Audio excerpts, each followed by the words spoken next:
নমস্কার বন্ধুরা, কেমন আছো সবাই? রাত্রিবেলায় ছোলার ডাল ভিজিয়ে রেখে দিয়েছিলাম। এবারে এটা পেস্ট বানিয়ে নেব। এর মধ্যে দিয়ে দিয়েছি আদা, কাঁচা লঙ্কা। একটু দরদরে পেস্ট বানাবো, খুব মিহি পেস্ট বানাবো না।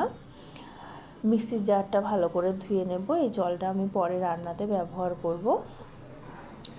ছোলার ডাল বাটার মধ্যে দিয়ে দিলাম পরিমাণ মতো লবণ দিয়ে ভালো করে মেখে এক সাইডে রেখে দেব।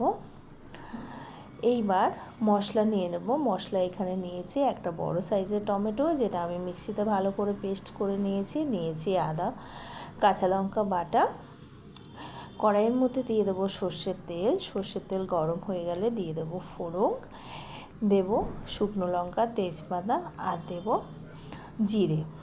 ফোড়নটা ভালো করে ভেজে নিয়ে দিয়ে দেবো টমেটো বাটা আর দিয়ে দেবো আদা কাঁচা লঙ্কা বাটা। সব কিছু ভালো করে মশলা একসাথে কষিয়ে নেব।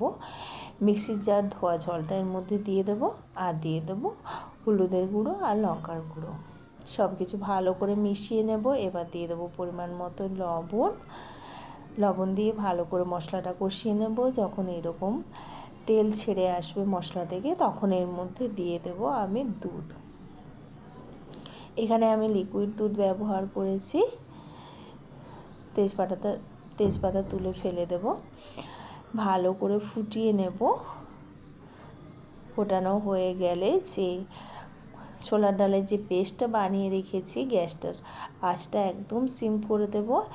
এইভাবে পকোড়ার আকারে সবগুলো আমি দিয়ে দেব। ভালো করে ফুটিয়ে নেব। এই দেখুন, একটাও ভেঙে যায়নি। তো বন্ধুরা, আজকে আমি কি বানালাম? আজকে বানালাম ছোলার ডালের মালাইকারি। তোমরা নিরামিষ দিনে এই রান্নাটা বানিয়ে খেয়ে দেখবে, ভীষণ সুস্বাদু হয় খেতে।